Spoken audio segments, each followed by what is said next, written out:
로마서 6장 1절에서 11절 오늘 말씀 윤성아 사모님 봉독해 주시겠습니다. 그런즉 우리가 무슨 말을 하리요? 의를 더하게 하려고 죄에 더하겠느냐? 그럴 수 없느니라. 죄에 대하여 죽은 우리가 어찌 그 가운데 더 살리요? 무릇 그리스도 예수와 합하여 세례를 받은 우리는 그의 죽으심과 합하여 세례를 받은 줄을 알지 못하느냐? 그러므로 우리가 그의 죽으심과 합하여 세례를 받음으로 그와 함께 장사되었나니 이는 아버지의 영광으로 말미암아 그리스도를 죽은 자 가운데서 살리심과 같이 우리로 또한 새 생명 가운데서 행하게 하려 하시니라. 만일 우리가 그의 죽으심과 같은 모양으로 연합한 자가 되었으면 또한 그의 부활과 같은 모양으로 연합한 자도 되리라. 우리가 알거니와 우리의 옛 사람이 예수와 함께 십자가에 못 박힌 것은 죄의 몸이 죽어 다시는 우리가 죄에게 종노릇하지 아니하려 하니 이는 죽은 자가 죄에서 벗어나 의롭다 하심을 얻었습니다. 만일 우리가 그리스도와 함께 죽었으면 또한 그와 함께 살 줄을 믿노니 이는 그리스도께서 죽은 자 가운데서 살아나셨음에 다시 죽지 아니하시고 사망이 다시 그를 주장하지 못할 줄을 아니로라. 그가 죽으심은 죄에 대하여 단번에 죽으심이요 그가 살아계심은 하나님께 대하여 살아계심이니 이와 같이 우리도 너희 자신을 죄에 대하여는 죽은 자요 그리스도 예수 안에서 하나님께 대하여는 살아있는 자로 여길지어다. 아멘. 예, 고맙습니다. 로마서의 핵심 중의 핵심은 바로 모든 인간은 죄인이라는 사실입니다. 그래 모든 인간은 하나님의 영광에 이르지 못한다라는 사실입니다. 하지만 예수 그리스도의 속량하심으로 인한 하나님의 은혜로 값없이 모든 인간은 의롭다 하심을 얻을 수 있다라는 사실입니다. 여기서 바로 로마서 3장 23절 24절의 말씀입니다. 모든 사람이 죄를 범하였음에 하나님의 영광에 이르지 못하더니 그리스도 예수 안에 있는 속량으로 말미암아 하나님의 은혜로 값없이 의롭다 하심을 얻은 자 되었느니라. 모든 사람들은 아담의 원죄를 가지고 태어났지만 우리가 아담을 탓할 필요는 없는 것은 우리가 스스로 죄를 범하며 살아가고 있기 때문입니다. 우리의 인생에서 어려움을 만나는 것, 죄의 대가를 치르며 사는 이유는 부모의 탓도 아니고 형제의 탓도 아니고 나라를 잘못 태어난 탓도 아닙니다. 각자의 죄의 대가를 치르면서 사는 겁니다. 또 그 죄의 최종적이고 불변하는 대가는 바로 죽음입니다. 1차적으로는 육체의 죽음이고 2차적으로는 영혼의 죽음입니다. 하지만 예수 그리스도의 속량하심을 믿음으로 자기 죄를 고백하고 죄 용서함을 구하는 사람은 하나님의 은혜로 값없이 의롭다 하심을 받아 영혼의 구원을 입는 것입니다. 이 복음을 경험하고 나서 여러분 어떤 반응을 하고 계십니까? 이 구원의 복음을 듣고 나서 두 가지 반응을 보이는 사람들이 있습니다. 첫 번째 반응, 복음을 만난 사람의 건강한 반응은 죄인으로 죽을 수밖에 없었던 내가 그리스도의 구속의 은혜로 구원을 받았으니 그러면 이제는 어떻게 살아야 하는가? 라고 하는 고민으로 나아가게 되는 것입니다. 우리는 어떻게 살아야 할까요? 복음을 경험한 우리가 어떻게 살기를 주님은 원하시는 걸까요? 먼저 그리스도 안에서 구원을 받았으니 이제 우리는 그 은혜를 믿음으로 받아들여야 합니다. 그리고 그 은혜 안에서 자유함을 누리고 평안을 누려야 합니다. 예수 그리스도의 복음을 경험한 사람들에게 하나님께서 요구하시는 그 첫 번째 삶의 반응은 바로 우리를 구속하신 예수 그리스도의 사랑을 만난 자로서 그 은혜 안에서의 평안을 누리는 것입니다. 우리 예수님을 만난 이후 예수님을 위해서 나름의 열심을 다하면서 교회 생활을 하며 살아가죠. 주님의 교회를 위해서 나름의 열심을 다하며 삽니다. 교회 나와 봉사를 열심히 하죠. 여러 가지 성경 모임에 참석하거나 또 기도 모임에 참석하기도 합니다. 예배위원으로 또 식사 봉사로 청소로 전도로 잘 섬기기도 합니다. 교회 밖에서는 사람들 앞에서 그리스도의 본이 되기 위하여서 나름의 성실을 다하며 살아가려고 합니다. 근데 예수님을 만나 구원의 은총을 입은 우리에게 하나님께서 원하시는 구원받은 이후에 가장 먼저 되어야 하는 삶은 우리가 생각하는 그런 구체적인 어떤 교회 봉사나 세상에서 선하고 의롭게 살아가는 것이 아니라는 겁니다. 우리는 예수를 믿고 구원받으면 뭔가 주를 위해 큰 일, 뭔가 구체적인 일을 해야 된다고 그걸 생각하는데 그거보다 먼저 돼야 될 일이 있다는 거예요. 그래서 주님은 우리에게 많은 일을 하기보다는 먼저 너의 마음에 평안이 있기를 원하신다고 말씀하십니다. 그리고 예수 그리스도의 복음을 경험한 사람들에게 하나님께서 요구하시는 그 두 번째 삶의 반응은 바로 더 이상 죄 가운데 거하지 않는 것입니다.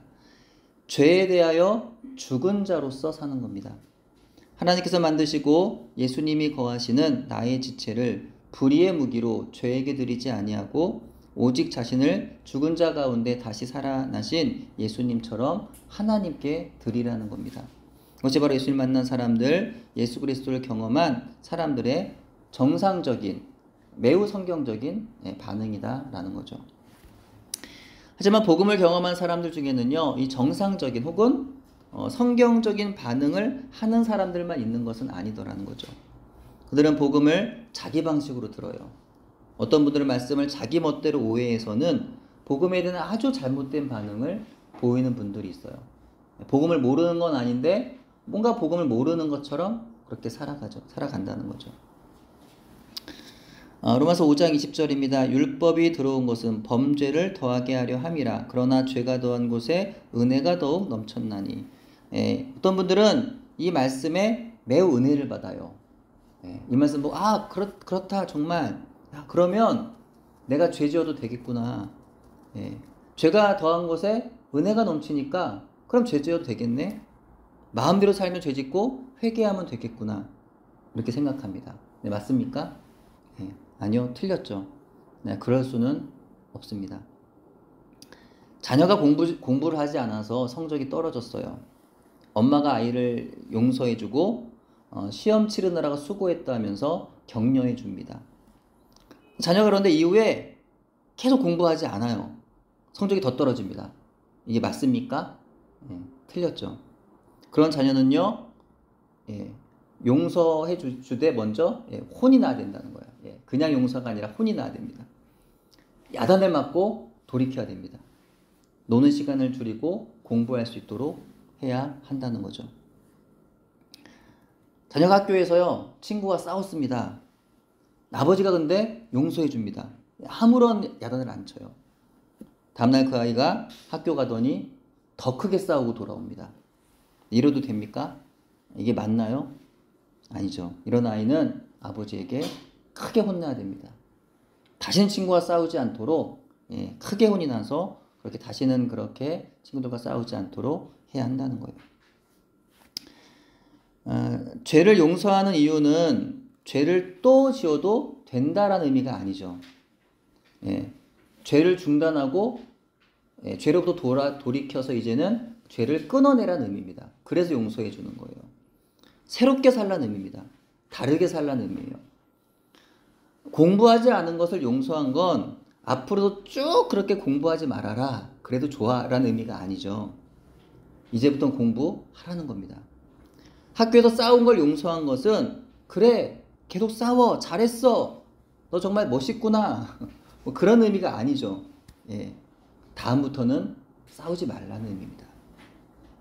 근데요, 죄를 용서해 주었더니 죄 용서함을 구하니까 용서해 주는구나. 그럼 계속 죄를 져도 되겠구나. 공부 안 해도 용서해 주니까 공부 안 해도 되는 거구나. 싸워도 용서해 주네? 싸워도 되나 보다. 생각하는 사람들이 있더라는 거죠. 하지만 그렇게 죄를 반복하며 하나님의 구원하신 은혜를 멸시하는 사람은 그 죄의 대가를 받게 됩니다. 죄가 더한 곳에 은혜가 넘쳤다라는 것은 죄를 지을수록 은혜가 넘친다는 의미가 아니에요. 죄가 더한 곳에 은혜가 넘쳤다는 것은 죄를 지을수록 은혜가 넘친다는 의미가 아니라 죄를 깨달을수록 은혜가 넘친다는 의미입니다. 우리는 근본적으로 죄인이기 때문에 우리가 반드시 죄된 행위를 실제로 행해야만 죄를 깨달을 수 있는 것은 아닙니다. 죄를 깨달으려고, 그 죄에서 용서받는 은혜를 깨달으려고 일부러 미워하고 시기하고 때리고 죽이고 할 필요는 없다는 거죠. 죄 용서의 은혜를 경험해 보기 위해서 일부러 폭력 서클에 가입하거나, 나는 폭력이 싫어, 근데 죄의 은혜를 한번 경험해 보고 싶어, 이런 마음에 폭력 서클에 가입하거나, 마약이나 도박에 한번 손을 대보거나 술집에 드나들 필요는 없다는 겁니다. 그러지 않고도 하나님 앞에서 나라는 존재 자체가 근본적으로 어쩔 수 없는 참혹한 죄이란 사실을 깨달을 때 우리의 은혜가 넘친다는 겁니다. 하나님께서 끊임없이 죄를 말씀하시는 목적은 죄인들을 정죄하시고 비난하시고 벌하시려는 것이 아니에요. 그들로 하여금 죄로부터 떠나도록 하시려는 겁니다. 궁극적으로는 인간적인 내 생각, 내 감정, 내 의지에 따라 살지 말고 하나님 말씀에 따라서 하나님의 영광을 바라며 살아가게 하시기 위함입니다. 예수 그리스도의 속량하신 은혜로 구원을 받은 자로서 이제 변화받은 새 생명으로, 새로운 인생으로 살게 하시려는 것입니다. 고린도서 5장 17절입니다. 그런즉 누구든지 그리스도 안에 있으면 새로운 피조물이라. 이전 것은 지나갔으니 보라 새 것이 되었도다. 예수님을 참으로 만나면 모든 것이 새로워집니다. 죄인의 신분을 벗게 됩니다. 이제 의인의 신분이 되는 겁니다. 여전히 아직 육체를 입고 있어서 죄인의 속성을 가지고 있긴 하지만 우리의 신분은 변했다는 거예요. 하나님께서 우리를 의로운 자녀로 인정해 주셨기 때문입니다. 그럼 이제 우리의 인생의 방향과 목표가 새롭게 설정이 되는 거죠. 이전에 하던 생각과 이제부터 하게 되는 생각이 완전 달라지는 거예요. 이전 내가 바라고 소원하며 관심을 두던 것들과 지금 내가 바라며 소원하고 관심 두던 것들이 바뀌는 겁니다. 더 이상 자기 중심으로 살지 않아요.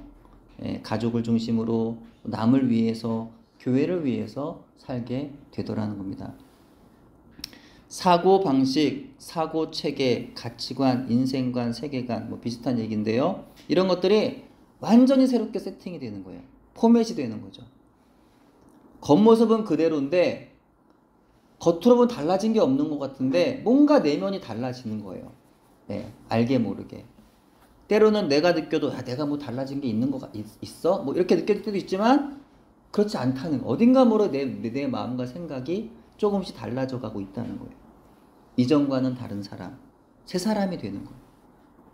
하나님의 시각으로 세상을 보게 되고 사람을 이전과 다르게 하나님의 마음으로 보게 되더라는 겁니다. 예수 그리스도 중심으로 사고하게 됩니다. 나 중심이 아닌 예수님 중심의 삶을 살게 되더라는 거죠. 로마서 6장 1절 2절입니다. 그런즉 우리가 무슨 말을 하리요? 은혜를 더하게 하려고 죄에 거하겠느냐? 그럴 수 없느니라. 죄에 대하여 죽은 우리가 어찌 그 가운데 더 살리요?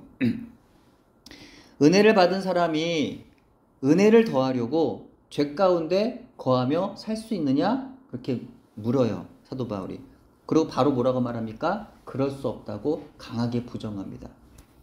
은혜를 받은 사람은 죄에 대해서는 죽었기 때문입니다. 이미 죽었기 때문에 그렇게 살 수 없다는 거예요.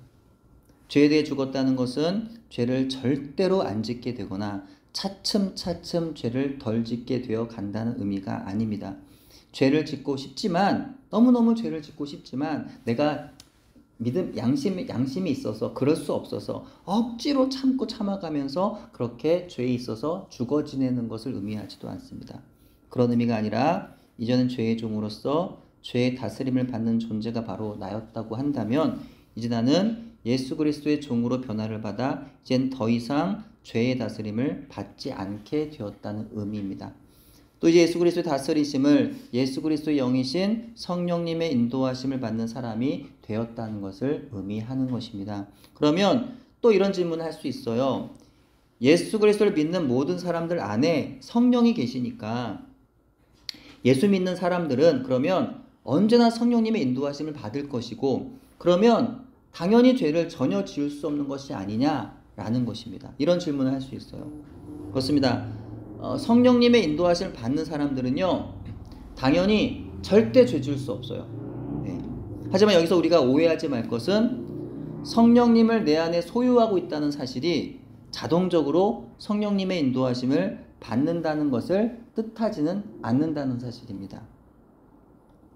여러분, 우리가 교회에서 이런 말 많이 하죠. 성령 충만. 성령 충만 주옵소서. 이런 기도도 많이 하고 또 찬양으로도 그런 충만케 해달라는 찬양의 가사들이 또 많이 있어요. 예. 우리가 그때 보통 말하는 성령 충만은 우리가 오해하는 경우가 있는데 충만이라고 말한 그 표현하기 때문에 이 성령께서 성도들 안에 이렇게 임하여 계셨다가 때로는 밖으로 나가시고 때로는 성령께서 성도들의 마음 가운데 이렇게 조그맣게 한 기퉁 위에 임하셨다가 어느 날 이렇게 크게 막 풍성하게 막 임하시고 막 그런 의미가 아니라는 겁니다. 성령의 충만이란 바로 성령께서 나를 다스리시고 주관하시며 통치하시고 인도하신다는 것을 의미합니다. 근데 우리는요, 성령 안에 있으면서도 성령으로 충만하지 않을 때가 많더라는 거죠. 성령 안에 있지만 성령님의 다스리심과 인도하심을 받지 않으면서 내 마음과 내 뜻대로 사는 경우가 있어요, 없어요? 있더라는 거예요. 성령 안에 있지 않은 게 아닙니다. 성령 안에 있어요. 성령 안에 있기는 하지만 성령님을 따라서 살지 못하는 경우가 있다는 겁니다. 그럼 우리는 성령의 충만하심을, 즉 성령님의 다스리심과 인도하심을 늘 적극적으로 항상 간구해야 기도해야 한다는 겁니다. 그럼 예수님을 믿어 예수 그리스도 안에서 성령의 인도하심을 받는 사람은 죄의 다스림을 받지 않습니다. 혹 죄를 지었더라도 그 죄가 그리스도인을 주관할 수는 없습니다. 하나님은 우리를요 선한 일 하도록 지으셨어요. 하지만 죄는 하나님이 우리를 지으신 선한 목적을 파괴합니다. 그뿐 아니라 궁극적으로 죄는 선하신 하나님과 나와의 관계를 끊어놓습니다. 하나님과 멀어지게 하는 것이고 결국 영원한 사망에 이르게 만듭니다. 게다가 용서를 구하면 된다는 그 얄팍한 생각으로 죄를 짓고 회개하는 것은 하나님의 구원하신 은혜를 모욕하는 일입니다. 이외에도 죄는요 자기 자신과 공동체를 망치는 일이에요. 네. 복음 이외에 그냥 세상적으로 우리가 생각해도 한 사람의 죄 때문에 그 한 사람과 주변의 어떤 사람들이 삶이 망가지는 걸 우리는 보잖아요. 죄가 그렇게 엄청난 영향력이 있다는 거예요. 그래서 결국에 자기를 비롯한 수많은 사람들에게 상처를 남기게 되더라는 거죠. 그런즉 우리가 죄에 대하여 무슨 말 할 수 있겠습니까? 은혜를 더하겠다고 죄 가운데 거할 수 있다는 말입니까? 정말 그렇게 살려 하시는 겁니까? 죄에 대하여 죽은 우리가 어떻게 그렇게 살 수 있다는 말입니까? 하나님께서 아들을 통하여 우리를 죄로부터 속량하신 그 은혜를 정말 알고 있다면 정말 그래도 된다는 말입니까? 절대로 결코 그럴 수는 없는 겁니다.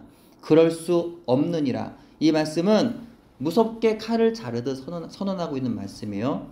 대단히 강한 어투입니다. 일종의 막말일 것 같아요. 무슨 소리야? 말도 안 되는 소리 하지 마. 이런 식의 말입니다. 진리를 오해하고 악용하는 자에 대해서는 하나님 이렇게 강경하게 단호한 어조로 말씀하시는 것을 우리 잊어서는 안 되는 겁니다. 로마서 6장 6절부터 8절입니다. 같이 한번 읽어볼까요? 로마서 6장 6절부터 8절 성경 같이 읽겠습니다. 시작. 우리가 알거니와 우리의 옛사람이 예수와 함께 십자가에 못 박힌 것은 죄의 몸이 죽어 죄에게 종노릇하지 함이니 이는 죽는 자가 죄에서 벗어나 의롭다 하심을 얻었음이라. 만일 우리가 그리스도와 함께 죽었으면 또한 그와 함께 살 줄을 믿노니. 아멘. 우리의 옛사람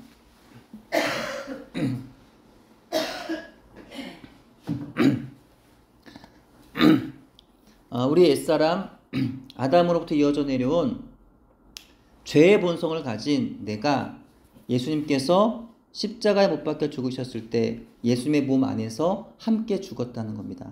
그럼 이제 우리는 예수님께서 부활하심으로 그분의 몸 안에서 함께 살아났기 때문에 우리도 죄에서 벗어나 새롭게 살아가게 되었다는 겁니다. 이것이 바로 예수 그리스도가 내 안에 내가 예수 그리스도 안에라고 하는 그 말씀의 의미인 거예요. 다시 말씀드리지만 내 안에 예수님이 계시다는 거, 성령님이 내 안에 계시다는 것이 자동적으로 예수님의 다스리심, 성령님의 인도하심을 받는다는 의미가 되는 것이 아닙니다. 내 안에 예수님이 계시고 그분의 영이 계심에도 불구하고, 그래 내가 주님의 뜻대로 살기를 원하는 그 소원을 가지고 있음에도 불구하고 나의 육체의 소욕을 따르는 순간 여전히 우리는 죄를 범하고 마는 겁니다. 다음 화면 로마서 7장 19절부터 24절의 말씀 앞에 화면 보고 같이 읽을게요. 시작. 내가 원하는 바 선은 행하지 아니하고 도리어 원하지 아니하는 바 악을 행하는도다. 만일 내가 원하지 이를 행하는 자는 내가 아니요 내 속에 거하는 죄니라. 그러므로 내가 한 법을 깨달았노니 그 선을 행하기 원하는 나에게 악이 함께 있는 것이로다.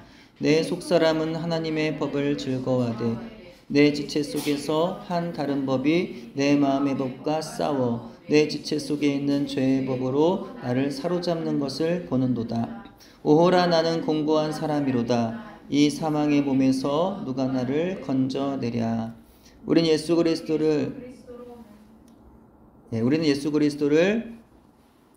믿음으로 분명 그 죄의 종이 아니라 그리스도의 종인데도 이해할 수 없는 것은 여전히 아직도 죄를 따르고자 하는 육체의 소욕을 따라 죄를 범하고는 하더라는 겁니다. 종이라도 언제나 주인의 권세에 복종하는 것은 아닙니다.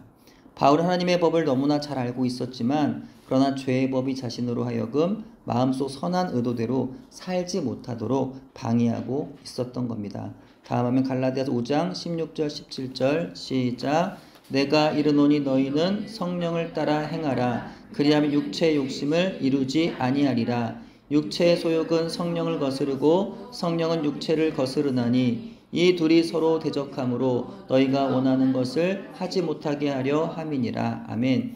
이와 같은 육체의 욕심으로 죄의 법의 방해로 우리의 몸의 주인 되시는 성령님의 뜻을 우리는 거스르곤 합니다. 내 안에 성령님이 안 계신 것이 아니라는 거예요. 오해하시는 분들이 있는데 내가 죄를 지으면 내 안에 성령님이 안 계신가 봐 이렇게 말씀하시는 분들이 간혹 있는데, 또는 내가 뭐 주를 위해 열심히 뭔가 정말 성실하게 뜨겁게 일을 하지 않으면 내 안에 성령님이 안 계시나 이렇게 말씀하시는 분들이 있는데 그게 아니라는 겁니다. 내 안에 성령이 계신다는 거예요. 항상 내가 예수님을 믿음으로 고백한 이후로 항상 내 안에 성령께서 주님 앞에 가는 그날까지 계신다는 거예요. 문제는 내가 그 성령을 간혹 내 육체의 소욕 때문에 거스르더라는 거죠. 내 마음의 법과 죄의 법이 싸우다가 죄의 법이 나를 사로잡아서 나로 하여금 죄 가운데 넘어지게 합니다. 그래 나로 하여금 엄청난 실망감과 실패감에 빠지게 만듭니다. 어떻게 이럴 수 있지? 예수 믿는다면서 어떻게 내가 이렇게까지 망가질 수가 있지? 하는 절망감에 휩싸일 때가 있더라는 거죠. 예수 믿으면서도 술, 담배를 끊지 못합니다. 예수 믿는데 자꾸 내 입술에서 욕지거리가 나와요. 그 옛날에 그 성품이 사라지지 않아서 여전히 내 입술에서 욕이 나옵니다. 조금만 화가 나면 험한 말이 나와요. 마약에 빠지기도 하고 도박에 빠지기도 합니다. 주변의 친구들이 아무리 돌려보아도 쳐다보지 않았던 그 음란물에 중독되기도 합니다. 돈 욕심에 미워하고 시기합니다. 날 인정해주지 않는다고, 나와 생각이 다르다고 자주 다툽니다. 이것이 아직도 죄의 시험과 유혹에 쉽게 넘어지고 마는 자신을 발견할 때는 정말 그 실패감에 한없이 괴로워하십니다.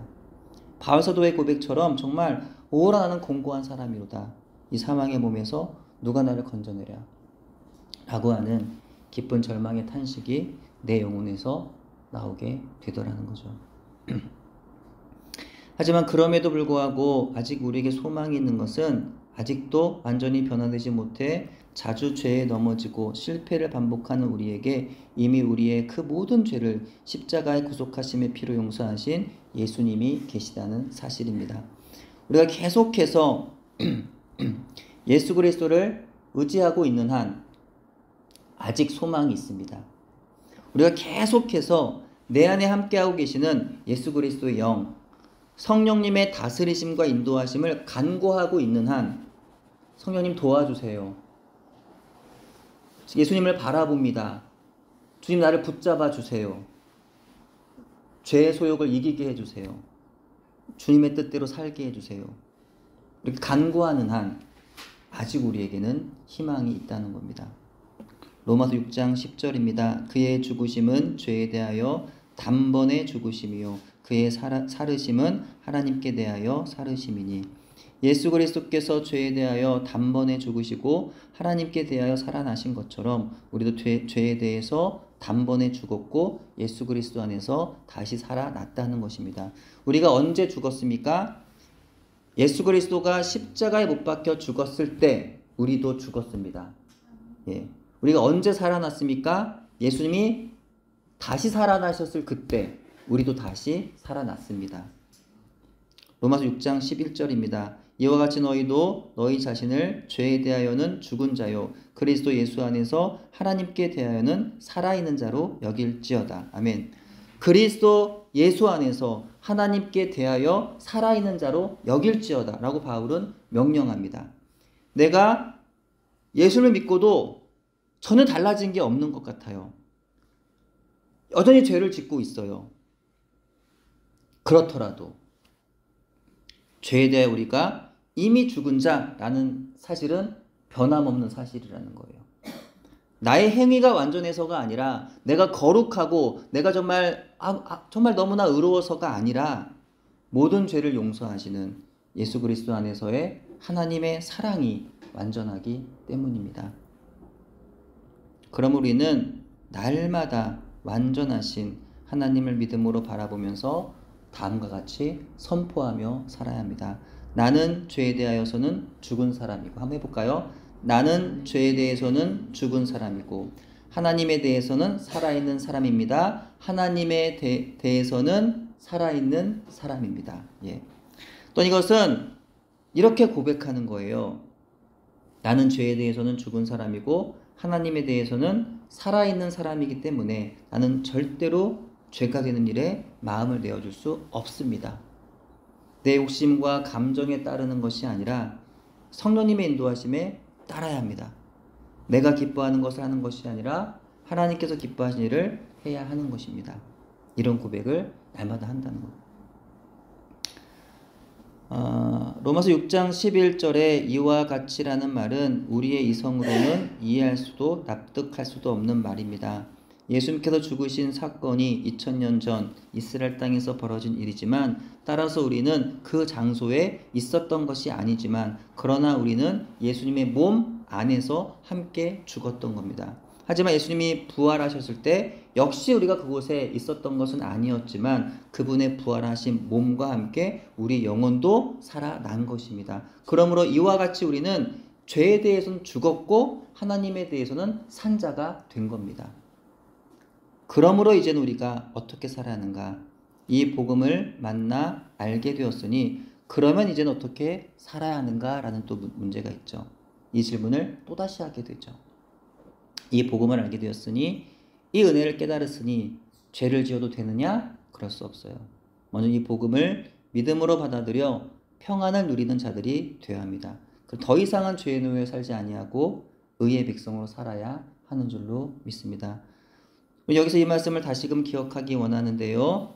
우리 갈라디아서 2장 20절 다음 화면 같이 읽겠습니다. 내가 그리스도와 함께 십자가에 못 박혔나니 그런즉 이제는 내가 사는 것이 아니요 오직 내 안에 그리스도께서 사시는 것이라. 이제 내가 육체 가운데 사는 것은 나를 사랑하사 나를 위하여 자기 자신을 버리신 하나님의 아들을 믿는 믿음 안에서 사는 것이라. 아멘. 다음 화면에 보시면은 또 이 말씀을 기억하기 원하는데요. 요한복음 15장 4절, 16장 33절, 17장 26절의 말씀입니다. 시작. 내 안에 거하라 나도 너희 안에 거하리라. 가지가 포도나무에 붙어있지 아니하면 스스로 열매를 맺을 수 없음같이 너희도 내 안에 있지 아니하면 그러하리라. 이것을 너희에게 이르는 것은 너희로 내 안에서 평안을 누리게 하려 함이라. 세상에선 너희가 환난을 당하나 담대하라. 내가 세상을 이기었노라. 내가 아버지의 이름을 그들에게 알게 하였고 또 알게 하리니 이는 나를 사랑하신 사랑이 그들 안에 있고 나도 그들 안에 있게 하려 함이니이다. 아멘. 예수 그리스도와 함께, 예수 그리스도 안에서 라는 말은 성경에서 가장 중요한 표현입니다. 그래서 성경에서 가장 많이 말씀하고 있는 말씀 중에 하나이고 또 설교자들이 가장 많이 설교하는 설교 중에 하나입니다. 우리는 세례를 받을 때 예수 그리스도 안에서 예수 그리스도와 함께 죽음과 살아남을 경험합니다. 우리가 예수 그리스도를 믿을 때 우리 예수 그리스도 안에서 예수 그리스도와 함께 십자가에서 못 박혀 옛사람은 죽었고 새 사람으로 다시 태어나게 되는 겁니다.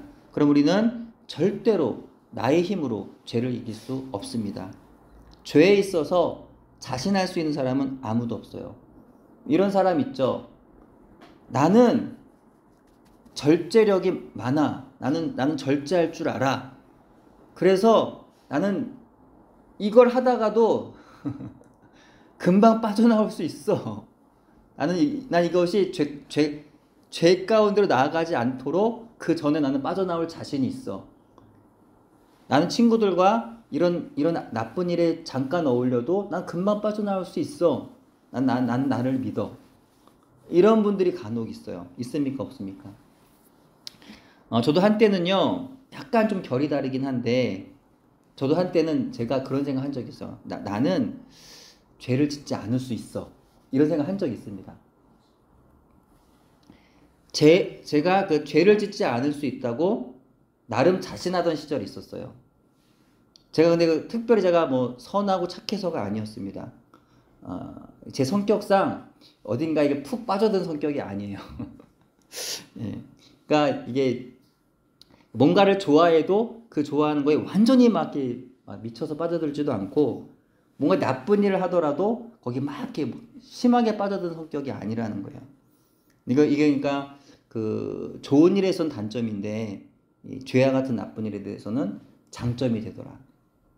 그래서 간혹 죄를 지을 수는 있어도 그 죄에 계속 내가 머물 일은 없다고.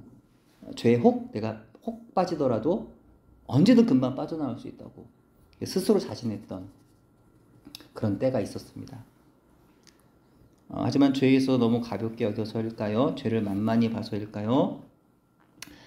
저 역시도 제 힘으로는 결코 죄를 이길 수 없다는 사실에 절망했던 시절도 있었는데 그 중에 한 예로 제가 이 전도사 시절에 그 한때 그 청년들이 그 일본 드라마를 즐겨 본다는 그런 말을 들었어요. 그래서 제가 이 청년들에게 가까이 다가가고자 나름 그 죄가 모든 거의 대부분의 죄들이 그렇게 시작하는 경우가 많죠.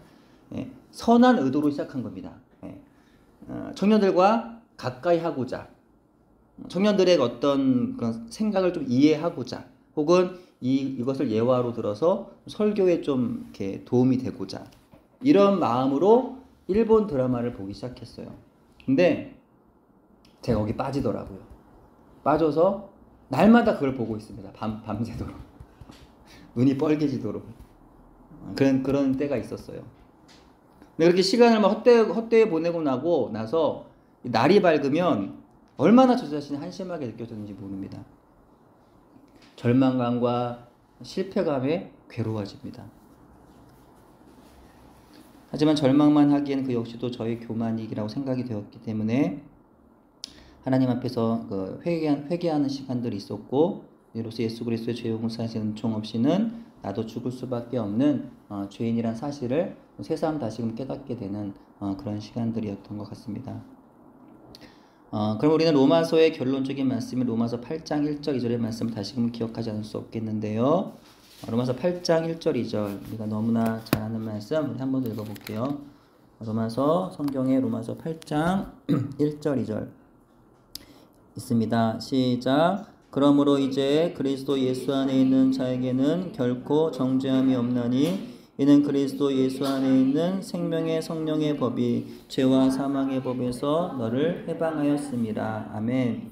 오직 예수 그리스도 안에서 예수 그리스도와 함께 죄를 이길 수 있음을 믿는 저와 여러분 되기를 바랍니다. 내 힘으로는 절대로 죄를 이길 수 없다고 했어요. 오직 예수님 안에 성령님 인도하심을 받을 때 죄를 이길 수 있습니다. 오직 예수 그리스도 안에서 예수 그리스도와 함께 죄를 이김으로 죄의 법이 아닌 성령의 법을 따르는 저와 여러분 되기를 소원합니다.